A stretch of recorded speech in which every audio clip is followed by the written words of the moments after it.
Hello, I'm Chris Moon, a fellow artist manager myself, and I will be your guide through tough love, adventures, and artist management. Today we speak with Hannah Hauser of Meru Management. I first met Hannah when she was working for AC Entertainment, marketing various festivals including Bonnaroo and Fort Castle.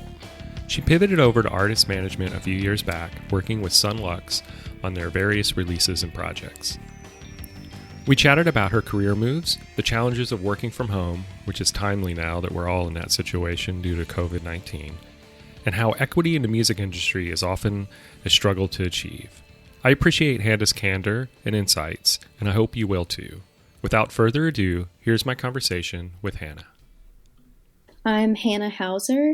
I work at This Is Meru with my management partner, Michael Kaufman, and together we manage Sunlux, Rafiq Bhatia, Ian Chang, Ryan Lott, Hannah Ben, and Emily Wells.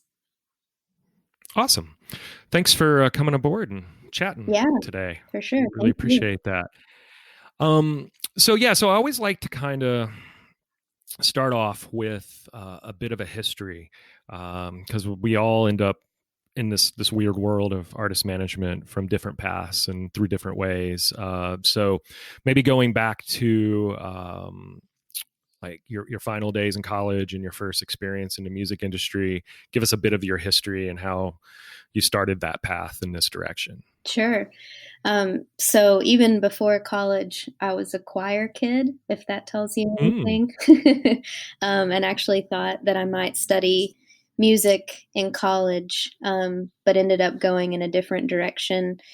My junior year of college, I was actually in charge of booking the concerts for our school, which was a small liberal arts school in East Tennessee, and found that I really loved that. I had never kind of worked the behind the scenes of the music industry before, and found that I really loved interfacing with managers and booking agents on bringing some folks to our campus, one of which was the Civil Wars right before it broke. So that was a pretty cool experience. And from there, I just kind of kept putting some feelers out. And lucky for me, AC Entertainment is a promoter that's based here in Knoxville, where I live. And I started working there right after college. So my first job there was as an artist manager assistant. And I did that for about 10 months and then moved to the marketing department where I did social media for the music festivals that they produced. But even just that little 10 months that I had working in artist management was enough to really set me on the path of knowing that that's what I wanted to do. So I continued, interfacing with artists through the marketing job, whether it was, handling social media for them to post about the festivals or events that we had them coming through. So I met a lot of artists that way. And that's actually how I first got connected with Sun Lux. So together I stayed in touch with them and we continued talking and decided to start working together about 3 years ago. So I've been altogether in the industry for about 8 years. And since then, we've added another artist to our roster, which was Emily Wells. I've enjoyed working with all of them. It's kind of fun to be at different stages for each artist. So I've learned a lot doing that. Yeah, that's great. It's interesting how you got that taste of artist management for a moment. And then kind of went out and did the marketing thing for a while and then were able to circle back around. I love that aspect of it. It seems like most people just eventually have that like other industry experience and then by default get pulled into management somehow, but have never really had a direct taste of that. But I'm trying to remember actually back in the day. So was Ashley managing a handful of artists, if I recall? Because I remember talking to him a few different times about Abigail and Trixie, if I recall. Yep. So was that just a thing that, as a promoter, eventually in a similar way that I guess you've kind of taken to management too? Is it just something that he had some affection for some artists and wanted to kind of assist in that way? Yeah, I think so. That kind of happened before my time. So when I was brought in, I was working with another person at AC, Carissa, who I consider a mentor of mine, who still Oh, manages okay. Abigail to this day.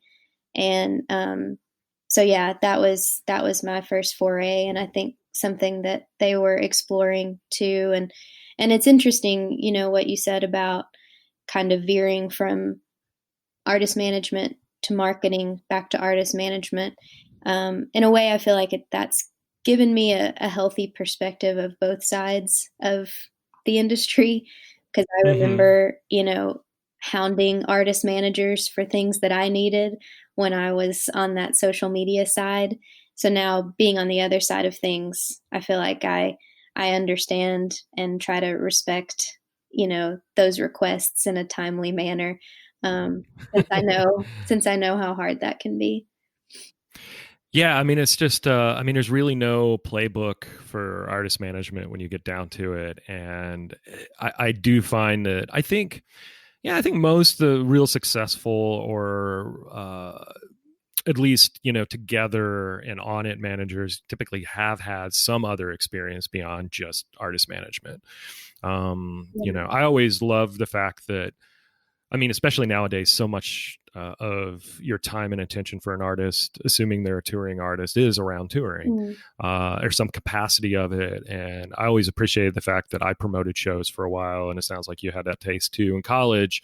I mean, having that understanding of what it takes to put on a show from that perspective is something that anytime I walk into a club when I have an artist playing, I'm like, oh, I get this. And I know what it's like when I'm asking for something extra or special, all the way down to the expense component of that or the time commitment component of that. And I think that's super helpful to have that perspective, to see the other side of things.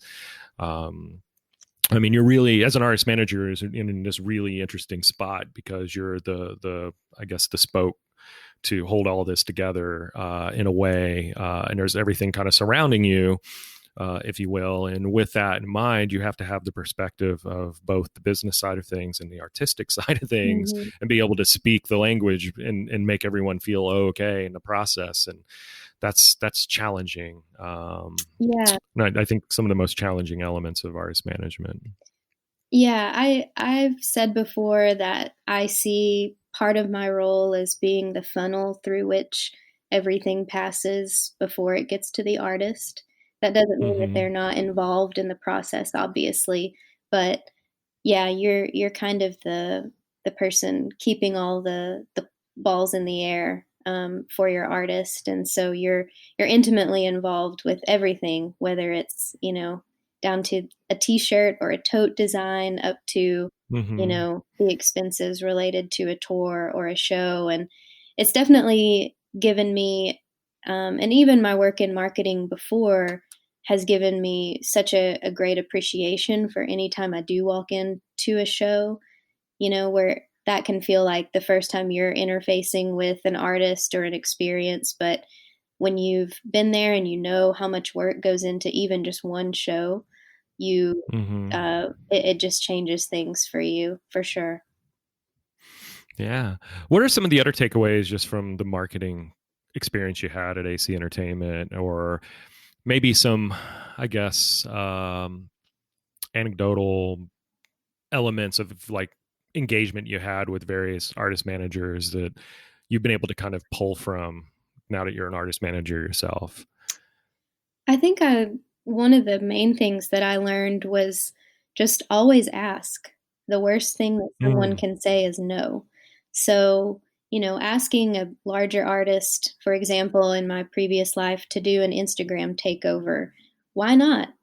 The worst thing they can say is no, we're not available. But I think I was surprised by the amount of times people were game for whatever I wanted their help on. And I think sometimes artists are looking for that. They may not get that sort of time and attention from a promoter or, whoever they may be partnering with on something. And so when you take the time to do that, it's surprising and engages them in a different way. So I still try to bring that to the work that I do now, kind of on the flip side. Hmm. No, that's a great point. It is. There's a fine line to engaging with somebody and asking and coming at it from a respectful place and from an educated place. I mean, you don't want to obviously be too lofty, but at the same time, if you can back it up with something that's reasonable and well thought out, yeah, it's there's an energy to that and excitement to it when they do say yes. And yeah, I mean, if nothing ventured, nothing gained. If you don't, if you don't make that effort, you just never know where something will lead. Sure.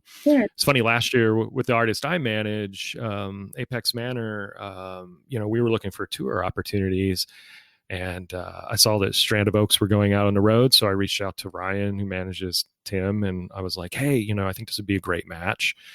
And, Ryan was like, yeah, let me talk to Tim about it. And then through that conversation, he was like, does Ross have a band? And I'm like, he's putting one together. And Tim needed a band because Tim's band on his last record was My Morning Jacket, and they weren't able to tour with him. Mm. So long story short, Ross ended up putting together a band and doing a couple legs of a tour with Tim, playing the lead guitar.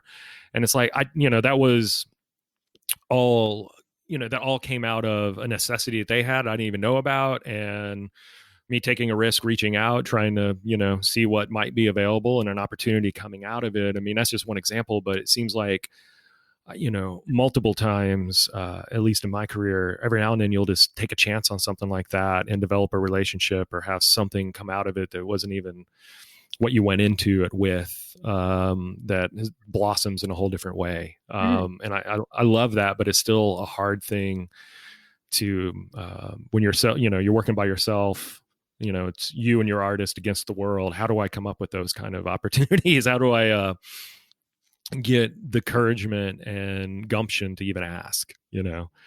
That's such a hard thing to do at times.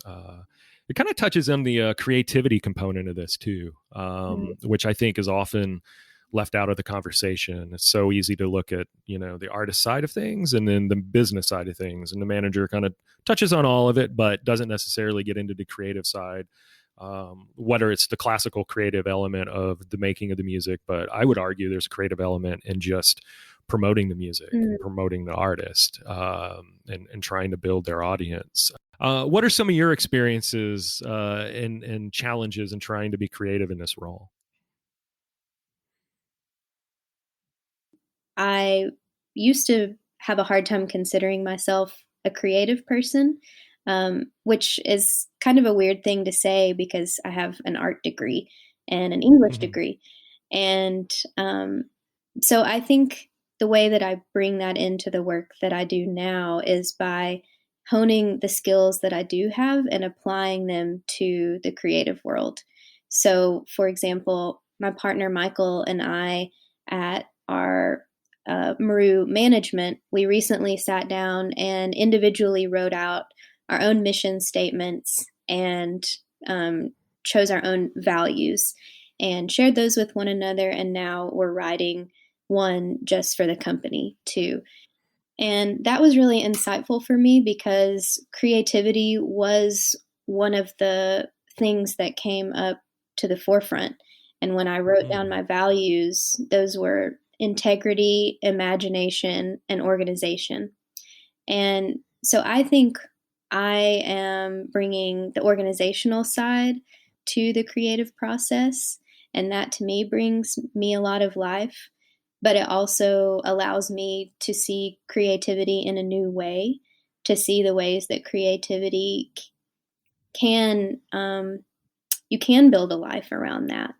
And, some people would say that bringing organization to that takes the magic away, but it actually, for me, brings me even more satisfaction to know that, I've seen the work that goes into producing a vinyl piece of, you know, Right. a vinyl record. I've seen the work that goes into deciding on, how we're going to do a social media rollout. And so then the satisfaction for me comes in seeing that all come together and happen, and there be, there be excitement and engagement from the fans.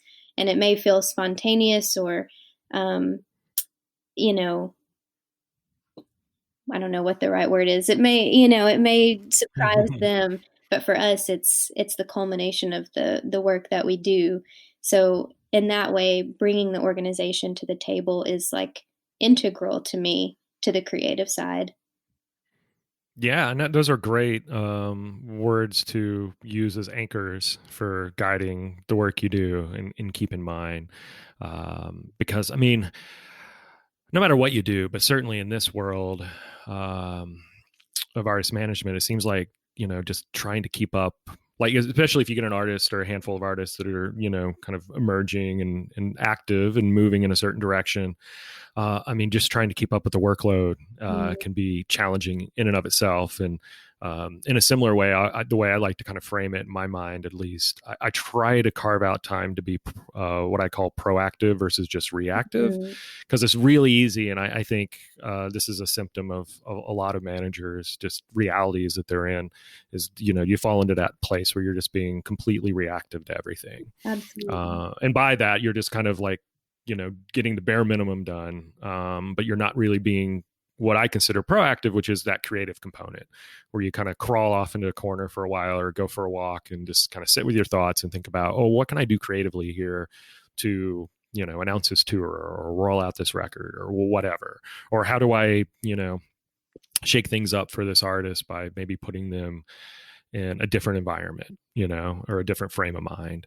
Yeah. It's so hard to find those spaces, but I think, the way you've articulated your mission statement, it allows for that to always kind of come back to a moment of thinking about, ooh, how can I bake this into what I'm doing, which I really love. Yeah, Michael and I talk about proactive versus reactive a lot because there's always something to react to as a manager. Right.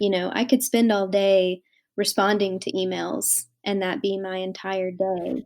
But at the same time, that proactivity is what takes your artist to the next level, in my opinion. So, Mm-hmm. whether it's taking an hour out of your day to research other artists and then reach out to their managers just to say hi, or, one thing we did with our artists last year was have them all recommend a book to us. And then we're taking the time this year to try to read everyone that they recommended. And Oh, that's awesome. yeah, that's been really rewarding. So I think, those things that can feel like they may not be as time sensitive, so it's easy to push them to the back burner, are actually the things that are super, super important in setting you apart. Yeah, no, I love that. Yeah, being intentional is like one of the hardest things I think about this job Hmm. at times, is how do you carve the space out to allow for that. Um, with that in mind, obviously no day is similar in the world of an artist Yeah. manager, but how do you structure your time? If we could get a little more granular with that, like to allow for, do you have any tips or tricks on how to carve that kind of time out? Are you somebody that's like real diligent about only checking email certain times of the day, or like how do you have a place you go to kind of find that creativity? That's a great question. So, one of my goals for this year is to be more diligent about my email availability. I Hmm. typically have my email up at all times when I'm working, but I find that, I don't have the brain capacity then to really focus in on a project because I'm constantly being pulled away by, this email that I could very quickly respond to or that email. And so one thing I'm trying to do is set, at least for myself, some email hours. So typically my day starts around 9 and I set aside an hour or two in the morning to respond to emails. And then what I'm trying to do, knock on wood this year, is take a little bit more time away, after that for either calls or some of that proactive time, like we said, or Hmm. just time that there are other projects that I need to work on that don't require me to be available via email. So whether that's, organizing some of our internal files, preparing social media plans, like anything like that that I don't have to be readily available for, I'm trying to be better about shutting my email down at least for a couple hours so that I can just really focus my efforts on that. Um, so yeah, it varies definitely, but working from home, I'm able to be flexible with my time and how I spend it. But I find that boundaries are good for me. Setting some tent poles up are helpful to me. Right. Yeah. It's so easy just to like let it kind of be all consuming, especially with email coming at you all the time. Like there's always somebody that's going to send an email at 10 o'clock at night that even though if it's not urgent, if you're dumb enough to look at it and see it, it gets your mind going, you know? Yeah, and we have members And of our team, you know, we've got almost every time zone in the US covered, and then we have team members in Europe too. So we really are all kind of working around the clock. I know one other thing you wanted to touch on, if you have a little bit more time Sure. here, is the diversity component of the industry. I really love the fact that you brought that up in our back and forth before sitting down and chatting today, because it's one thing that I was acutely aware of when I started this podcast. I wanted to challenge myself to try to find a balance within it, because when I started to sit down and list all the various artist managers I've had contact with, I was pleasantly surprised that there were a lot more. There's a lot more diversity in there than I realized, Mm, and but there's a lot that needed to be there that's still not. sure. So one of the things I've trying my best to do is find a balance in chatting with both male and female artist managers, because I think it's important. I mean, I have a 12-year-old daughter who's learning to play guitar, and I don't know if she'll end up in the music industry. Who knows? But I mean, my wife worked in the music industry for a while, and we talk a lot about just the discrepancy there Mm, and the challenges that come from that. But then when I stop and look at that list and think through it a little bit, I'm like, gosh, some of my favorite artist managers and some of the people I think do the best work, are definitely female, and mm, that I love that that's the case, because that's not the norm or the assumption, mm. in this industry. God, I hope that sounded right. I didn't mean it to sound anything more than No. what I intended it to, but it's just like it's such a fine line to walk in a way, Mm, because it's I find that energy is really needed, and sometimes it's lacking in certain perspectives. I mean, obviously the light's being shown on that in the country music industry or radio in mm, particular right now. But it's something that I think, or the Oscars every year, and this year in particular was bad. mm. But I think that needs to be sometimes called out and stated. Yeah, I agree, and it's something that I am trying to see as a lifelong education for myself. Just to be completely honest, I'm a white, straight woman from East Tennessee. So I'm not the minority here, and I also have a lot of privilege, uh, given that. But at the same time, I recognize, where the music industry has fallen short, and Mm. how, because of my privilege, I can hopefully be a part of that change. And so, one thing we've tried to do as managers, and that I think is really important just to state out loud, is that, you know, when you look out across the industry and it still looks pretty homogenous, diversity with your collaborators doesn't happen by accident. And Right. so being intentional about that, one thing that I've been working really hard to do is to get more women and people of color working on our projects behind the scenes. So whether that's photographers, graphic designers, things like that. I want to give give more and I want to give more space to those creative people and not just go with the folks that have the highest developed reputations or whatever it might be. Like it takes doing the research sometimes and seeking those people out and you know working towards equity. Um, and it's a tricky thing. It's not, there's no like kind of like what you were saying with managers, there's no, game plan that's true across the board. But I think being intentional about the work and being open to learning is certainly better than not trying at all. And that's something that I continue to learn from my artists about and try to listen to them and their perspectives and allow them to you know, teach me by example and also like call me out if I need it. Um, and in that way, we're all kind of like learning and growing together and cultivating in sort of a intimate culture what we want to see in the industry at large. Right. Yeah. And I think, yeah, that first step is being aware of it enough and then feeling comfortable enough to have the discussion, Mm, and be intentional, as you were saying. And that's hard sometimes to do, at least for certain people, which I get. But I do love the fact that it seems like, there's certainly a moment and a movement that, people are opening their eyes to that, mm, and championing and challenging themselves to be more self-aware sure. of that component.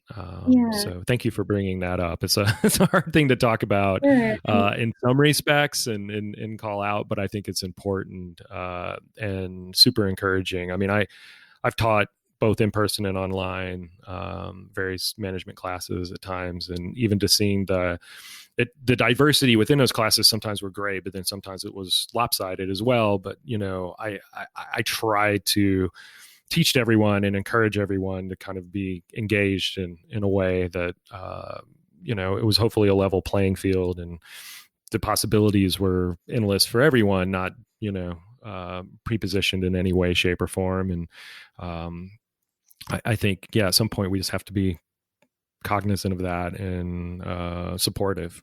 sure. And I think that's part of using our privilege. We're not, Hmm. I don't want to, purport that I'm doing some amazing work by seeking these people out. They're doing the amazing work and they should be elevated for that. And historically, Right. there hasn't been the place or the platform for that. So, I hope I don't sound like I'm patting myself on the back for that, but rather saying, because of the history of the music industry, it's our job to make talk about opening up these spaces and using our privilege to make room for them, and then showing off what great things people are doing. Right. Yeah. I mean, the work almost always speaks for itself at the end Mm, of the day.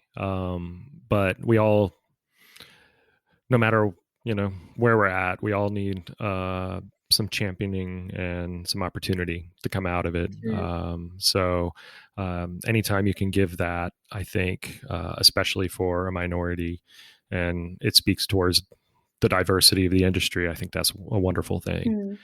Mm. Um, well, thank you so much for chatting through all this and Yeah, taking the time. sure. Thank you for doing this. I think it's a really great, needed platform. At this point in the conversation, we shifted gears a bit, and as we were finishing up, we picked up another topic that I thought would be good to include. So before we wrap up, let's move into that, and here you go. Because there is no rule book, really, um, I don't know, in my career at least, and from my perspective, I've always looked for mentors or somebody that I could kind of be, open with in a way. and be humbled and to say, look, I don't really know how this works. How do you do Mm, this kind of thing?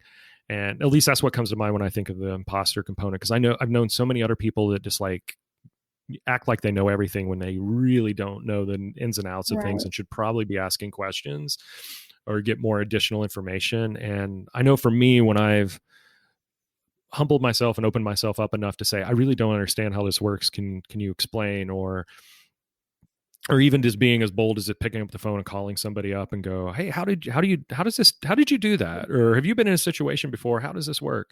It's just like something good comes out of that every time versus trying to posturing myself to the place where it's like, Yeah. I hope nobody sees through the fact that I really don't know what I'm talking about here, kind of thing, you know. But that's trying to, I guess, be proactive through that aspect. But I mean, the imposter component in general is like, yeah, I don't know. Every situation is so different. It's like I don't care how much success you've had, in your career. There's going to be things you don't know. You can't know everything. So being open to that, I think, and being cognizant of it is really important versus just faking it to the point where it becomes clear you really don't know what you're talking about. But you have to so you have to have that balance, right, of being bullish enough to kind of like get there, but at the same time be humbled enough to kind of go, well, wait a minute, I don't have to know everything here. Right. And I think there's a little bit of stubbornness in me about that, as a woman in the industry and also as someone who doesn't live in New York or Nashville or LA to say, hey, I can show you that I can do this and I can do it really well and Mm-hmm. still, live the life that I want and be true to myself. But yeah, I think about that a lot when it comes to imposter syndrome. That if you're if you're thinking about it and worried about it, you probably have nothing to worry about. Right, right, definitely. Just being aware and attuned to it Yeah. is half the battle, and then knowing what to do in those circumstances Hmm. and how to work through it versus coming at it from a place of, I guess, yeah, coming at it from a place of wonder and curiosity versus like fear or even resentment. I've seen some people just Hmm. get really resentful against other people when their backs against the wall and they don't understand something and they don't know how to articulate it versus coming at it from a place of, well, what can I learn from this? How do I, and there's something to be said for being naive in a situation too. Hmm. It's like I found if you can make a personal connection on some level and get to a place where you feel like you can just open up enough to say, oh, I really don't know how this works. Can you explain or can you help me through this? Sometimes it's refreshing for the other person to actually like jump in and help, Yeah. as opposed to, just expecting you to know everything. Right. And that's such a hard, I mean, depending on how you're wired, that's such a hard thing to come to at times. Yeah. But it's a great characteristic. And I think it's kind of a crucial characteristic to a really good manager is really managing anything for that matter. Mhm. But certainly in this industry, you just got to, take a deep breath and own what you don't know, but be confident enough to ask, respectful and articulate questions to gain that knowledge. Right. And it kind of goes back to what I talked about at the beginning, about the worst thing someone can tell you is no.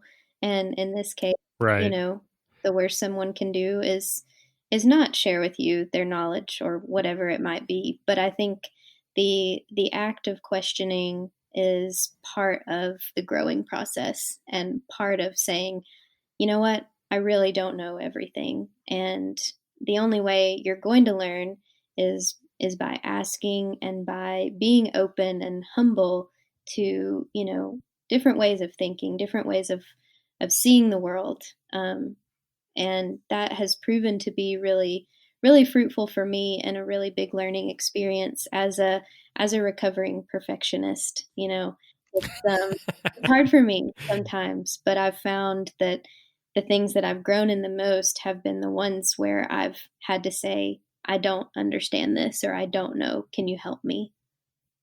Right. Oh, that's great. Recovering perfectionist. I love that. Can you title this episode that? Yes. Definitely. Well, thanks. Thanks for going a little deeper there Sure. in that regard. That's great. Thanks to our guest Hannah, and thanks to all of you for allowing us to occupy your ear space today. I'd like to thank my dear friend Tony Miracle for both the theme music and graphics for Tough Love, and I want to dedicate this first season to a truly inspirational manager who recently passed away, Elliot Roberts. Rate us, follow us, and above all, share this podcast with all your friends and fellow music industry and artist communities. It takes a village. You can reach us at Chris at Anadonia Management, that's CHRIS, at ANHEDONIAMGMT.com. Be well, trip up, get back up, and let's all learn as we go. Until next time.